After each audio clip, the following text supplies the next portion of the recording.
Existem três somatotipos, o ectomorfo, o mesomorfo e o endomorfo. Eu vou falar as características de cada um aqui e você vai aí se identificando com um ou com o outro. Mas eu já vou te adiantar que existem cálculos para definir o quanto que você é de cada um. Mas calma, a gente vai aprofundar isso. Então quando a gente fala de ectomorfo, a gente fala daquela pessoa mais longilínea. Normalmente elas são mais altas e magras, mas ela pode ser uma pessoa baixa também. As articulações também, elas tendem a ser menores. Então, punho, joelho, com muita facilidade aparece esse osso aqui, ó, no ombro, a saboneteira. E, claro, essas pessoas têm um volume muscular mais baixo e também um volume de gordura mais baixo. Naturalmente, são pessoas mais magras. O mesomorfo já muda um pouco. Ele até pode ter um pouco dessa característica mais alta e tal, porém, tem muito mais músculo. A sua estrutura é um pouco mais forte. Então, a gente vai observar aí articulações um pouco maiores, mais volume muscular e mesmo assim ela ainda consegue manter um percentual de gordura baixo. Não tão baixo quanto o ectomorfo, dependendo da situação, mas um pouco mais baixo. Então se a gente relacionar o ectomorfo, é mais uma pessoa magra. O mesomorfo, uma pessoa forte. E aí já ficou fácil você entender o endomorfo, né? Gordo! O endomorfo tem uma estrutura ainda maior, articulações grandes, tem um volume muscular também bacana, porém tem uma quantidade de gordura alta. Então a gente pode entender que uma pessoa ectomorfo, ela é magra, uma pessoa mesomorfo é forte e uma endomorfo é gorda. Agora vem uma informação interessante para você. Lembra que eu falei que existem cálculos para saber o quanto que você é de cada um? Porque você não vai ser somente uma coisa. Você sempre vai ser a junção de um pouco das três. Sempre você vai ter uma que vai prevalecer. Então a pessoa mais magra e tal, que é a pessoa mais gorda, a pessoa mais forte, mas o cálculo em si, ele mostra pra gente os 3 pontos. Você pode transitar entre elas. Antes de treinar, eu era extremamente ectomorfo. E se você olhar, você ainda observa aqui, ó, o resquício do ectomorfo que existe em mim. Então ainda tem aí as partes ósseas aparentes. Porém, depois de muito tempo de treinamento, hoje eu estou mesomorfo. Mas se eu entrar também numa rotina sedentária com alimentações altamente palatáveis, eu posso cair no endomorfo. Quantas pessoas você não conhece que eram ali obesas e tal, começaram a treinar e se tornaram então mesomorfo? Então você já começa a perceber que, primeiro, eu não sou gordo, tenho ossos grandes. Não é uma coisa ou outra. Segundo, você transita. Lala, entendi tudo isso, bacana, mas como é que eu faço então? Como é que um ectomorfo treina?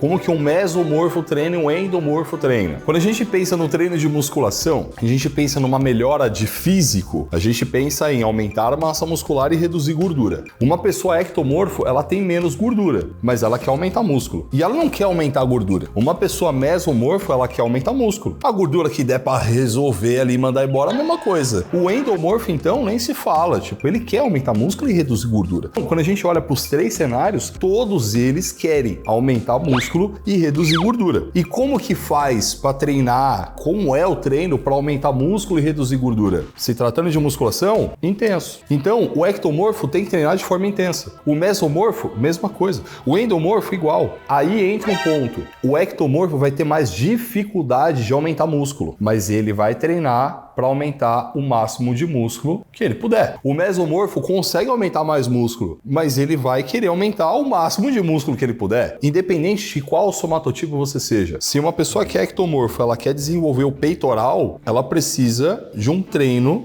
bem desenvolvido para que esse peitoral seja trabalhado de forma intensa e desenvolva. Faz sentido? E se o mesomorfo também quer desenvolver o peitoral? Então, não vai existir exercício para ectomorfo e exercício para endomorfo, porque todos eles querem trabalhar o peitoral. Não vai existir um volume de treino para ectomorfo e um volume de treino para endomorfo. O que vai existir é um planejamento, uma periodização para cada um. Então, um ectomorfo mais avançado, ele vai ter um volume de séries mais alto do que um endomorfo, por exemplo, que está começando agora. Quando a gente fala disso, a gente vai falar que o treino, ele precisa ser levado de uma maneira mais inteligente possível no planejamento. Então, a gente está falando de número de séries, de exercícios, de tempo de descanso, de intervalo entre um estímulo e outro para essa musculatura. E para tudo isso, o que vai prevalecer é muito mais o indivíduo, o estágio que ele está está agora, ou seja, se é um iniciante, se é um intermediário, do que propriamente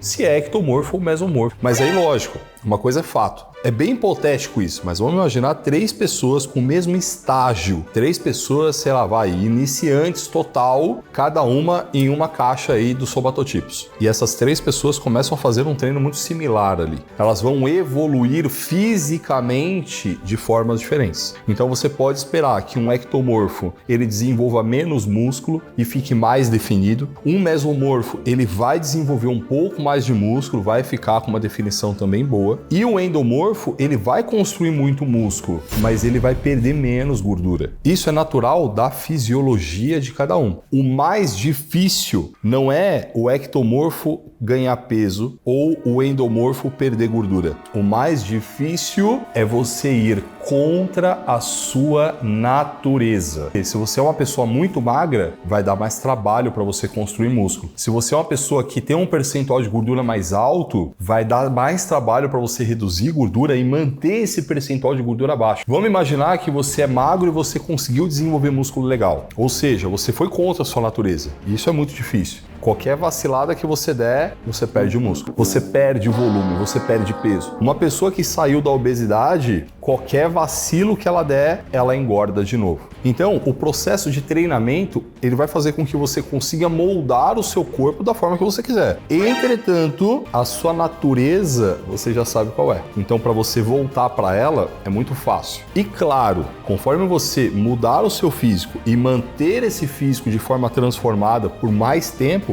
vai ser mais difícil você regredir. E para você aumentar músculo e reduzir gordura, algumas coisas que elas transcendem o treino são muito importantes. Como, por exemplo, o seu sono. Dormir bem libera GH e o GH vai ajudar em todo o processo. E também a sua produção de testosterona, que inevitavelmente você sabe, mano, o suco ou é testo ou é, derivados de testo. Eu não tô falando pra você tomar suco não, viado. Eu tô falando que a testo é importante. É tão importante que o suco é baseado nisso. Mas tem 2 manipulados da Oficial que não é suco, é completamente natural e vai te ajudar tanto na testo quanto no sono, mano. Tô falando pra você do Testo Black, que vai aumentar a sua testosterona de forma natural, e o Sossegarte, que é um manipulado que, esse eu uso inevitavelmente todo dia antes de dormir, porque potencializa o sono. O link tá aqui embaixo do site do Oficial e você tem cupom de desconto lá, né, viado? Então coloca lá e aproveita o site inteiro com desconto. Aí começa a entrar um pouco de questão o cardio. O cardio para um ectomorfo vale a pena fazer pouco, porque esse cardio vai ajudar na hipertrofia. Pro mesomorfo, mesma coisa. Pro endomorfo,